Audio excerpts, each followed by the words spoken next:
성공을 부르는 독서 습관. 하루에 10분만 투자하세요. 생각하라 그리고 부자가 되어라 두 번째 시간입니다. 그렇다면 아이디어나 계획 혹은 목적의 씨앗을 어떻게 마음에 심을 수 있을까? 생각을 반복하면 된다. 어떤 아이디어든 계획이든 목적이든 상관없다. 그래서 확실하고 중요한 목표를 쓰고 기억으로 기록하고 그것이 잠재의식에 울려 퍼질 때까지 매일같이 큰 소리로 반복해 읽으라고 한 것이다. 84페이지. 스스로 한계를 인식하지 않는 한 우리 마음의 한계는 없다. 자신감 선언문. 하나, 내게는 인생의 목적을 달성할 능력이 있다. 둘, 지배적인 생각은 외적으로, 물리적으로 행동으로 나타나며 점차 물리적 현실로 바뀐다. 셋, 자기암시의 원칙에 따르면 그 어떤 열망이든 마음속에 계속 품고 있으면 마침내는 목표를 달성할 실용적인 수단을 찾아내게 된다.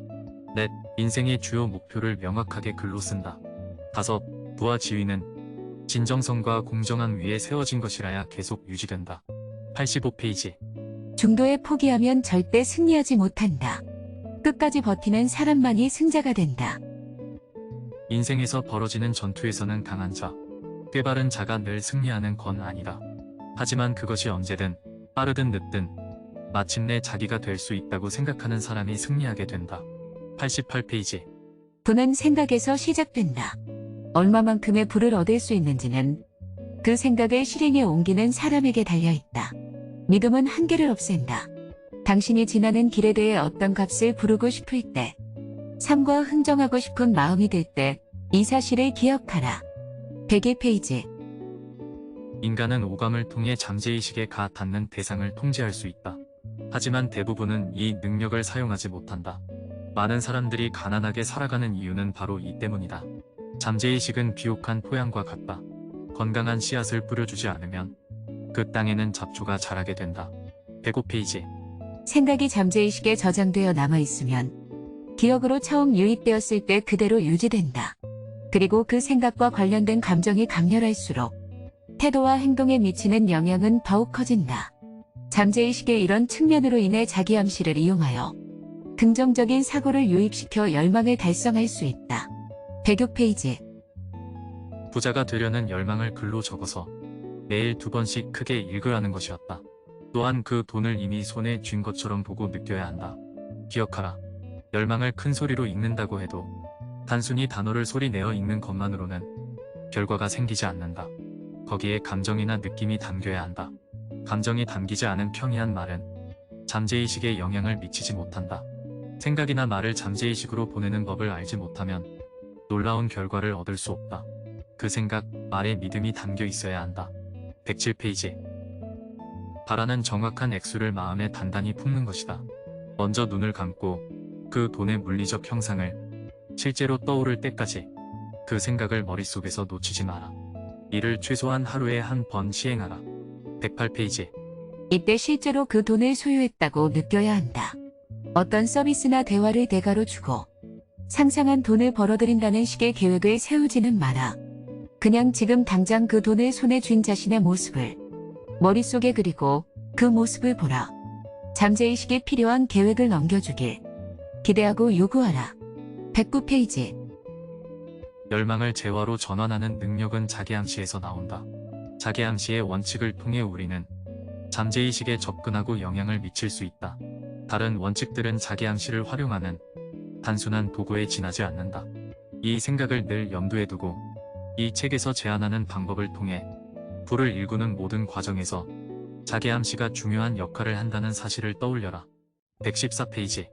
지식은 부를 일구겠다는 목적을 지닌 실용적인 계획을 통해 체계적으로 수립되고 직접 활용되지 않는 한 돈을 끌어당기지 못한다. 아는 것이 힘이다 라는 말은 틀렸다. 이 말 때문에 그토록 많은 사람들이 혼란을 겪는 것이다. 지식은 단지 재료일 뿐이다. 거기에는 힘이 잠재되어 있을 뿐. 명확한 목표를 갖추고 명확한 행동 계획 아래에서 조직되어야만 힘이 된다. 119페이지. 어떤 지식이 자신에게 필요할 때 그것을 어디에서 찾을지 알고 지식을 명확한 실행 계획으로 조직할 수 있는 방법을 아는 것. 이것이 박식하다는 의미이다. 자신이 보유한 걸출한 인재들의 조력을 받아 헨리 포드는 온갖 전문 지식을 다루어서 미국에서 가장 부유한 인물이 되었다. 지식이 그의 머릿속에 들어있는지는 중요치 않다. 121페이지. 한편 조력 집단은 같은 의제 아래 임무를 깊이 숙지하고 같은 목표를 향해 헌신하는 사람들로 이루어진다. 식견이 높은 사람들이 고차원적인 사고를 드러내며 각자의 능력, 전문성, 배경 지식에 따라 완벽하게 최선을 다하는 것이다. 아이디어 위에 또 아이디어가 쌓이고 구성원들 모두가 최고의 아이디어가 도출될 때까지 활발하게 팀에 기여하는 것이 조력 집단이다. 122페이지. 에디슨은 고작 3개월밖에 학교를 다니지 않았다. 헨리 포드는 6학년 때 학교를 그만두었다. 엘버트 아인슈타인은 세계를 뒤흔들 과학 이론을 정립하기 시작했을 때 특허청 직원에 지나지 않았다. 전문 지식은 가장 풍부하고 저렴한 형태의 서비스가 되었다. 대학 교수들의 급여 명세서를 들춰보면 알 수 있다. 123페이지. 성공한 사람들은 자신의 목적이나 사업 혹은 직업과 관련된 전문 지식을 끊임없이 배운다. 성공하지 못한 사람들은 대개 학교를 마치면 이제 지식을 습득하는 일을 끝났다고 생각한다. 사실 학교는 실용적인 지식을 얻어낼 방법만을 가르쳐 주는 곳인데 말이다. 인간이 지닌 약점 중에 고칠 방법이 없는 게 하나 있다면 바로 야망이 없다는 것이다. 많은 사람들이 이 문제를 겪고 있어서 여가 시간을 바쳐 공부하지 않은 사람은 말단의 자리에 머문다. 공부는 위로 올라가는 방편으로 앞길에 놓인 장애물들을 치워주고 힘있는 사람들이 도움을 주게끔 만든다. 127페이지. 13살 때 게이츠는 컴퓨터 프로그래밍을 독학했고 고등학교와 대학 시절에는 컴퓨터 동호회를 들락거리고 컴퓨터 업체에서 아르바이트를 했다. 그는 평생을 바칠 불타는 열정을 학창시절에 깨달았다. 129페이지. 내가 이 책의 성공 철학을 통해 강조하고 싶은 건 높은 자리로 올라가든지 그렇지 않으면 계속 바닥에 남아있게 될 거라는 점이다. 이는 자신이 결정할 수 있으며 스스로 결정하려는 열망을 지녔을 때만이 가능하다. 또 한 가지 강조하고 싶은 것은 성공이나 실패는 대개 습관의 결과라는 점이다. 134페이지. 행복이란 소유가 아니라 행하는 데서 찾아진다. 역경, 실패, 고통에는 성공의 씨앗이 내포되어 있다. 상상력은 계획을 만드는 작업실이다. 뭔가를 하고자 하는 충동, 그 열망은 상상력의 도움을 받아 그 형태가 갖추어지고 행동으로 나타난다. 상상할 수 있다는 말은 뭔가를 만들어낼 수 있다는 의미다. 143페이지. 상상력은 두 가지 형태로 작동한다. 한 가지는 학성적 상상력이고 다른 한 가지는 창조적 상상력이다. 학성적 상상력, 이는 과거의 개념, 아이디어, 계획 같은 것을 새로운 요소와 결합시키는 능력이다. 창조적 상상력은 유한한 인간의 정신을 무한지성으로 직접 소통하게 하여 영감을 일으킨다. 144페이지. 의식적으로 이런저런 요소를 조합하여 계획을 세우든 잠재의식 수준에서 정보 조각들을 나누고 갑자기 영감이 번뜩이든지 간에 중요한 건 상상력이 작동하고 있다는 점이다.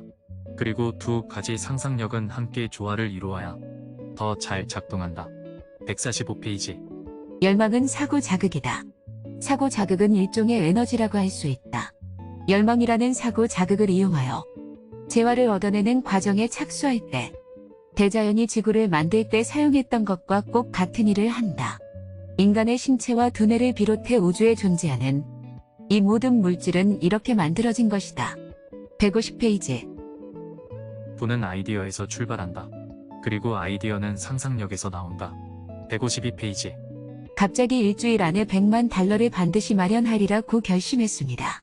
어떻게 마련할지는 생각하지 않았어요. 중요한 건 정해진 시간 내에 돈을 마련하겠다는 결심이었어요. 제가 말하고 싶은 건 언제까지 돈을 마련하겠다고 확실하게 결심한 순간 확신이라는 기이한 감정이 찾아왔다는 거예요. 제 안에서 뭔가가 어째서 그전에 그렇게 오래도록 이런 결심을 못한 거지? 돈이 늘 너를 기다리고 있었는데 말이야 라고 속삭이는 것 같았지요. 그리고 급속도로 일이 진행되기 시작했습니다. 160페이지. 근면 성실하게 일하기만 하면 부자가 되리라고 믿는가? 이제 그 생각을 버려라. 그것은 진실이 아니다. 부는, 그것도 막대한 부는 절대 근면 성실함만으로는 이루어지지 않는다. 부는 명확한 원칙 아래 분명한 요구를 해야만 찾아온다. 우연히 이루어지는 게 아니다. 163페이지. 아이디어에는 정해진 가격이 없다. 그 아이디어를 생각해낸 사람만이 가격을 붙일 수 있다. 그리고 영리한 사람만이 그 가치를 손에 쥔다. 170페이지. 생각하라 그리고 부자가 되어라 두 번째였습니다. 네이버에서 독서광 오지라퍼를 검색하셔서 저의 블로그에 방문하시면 더 많은 책 리뷰와 책 추천을 만나실 수 있습니다.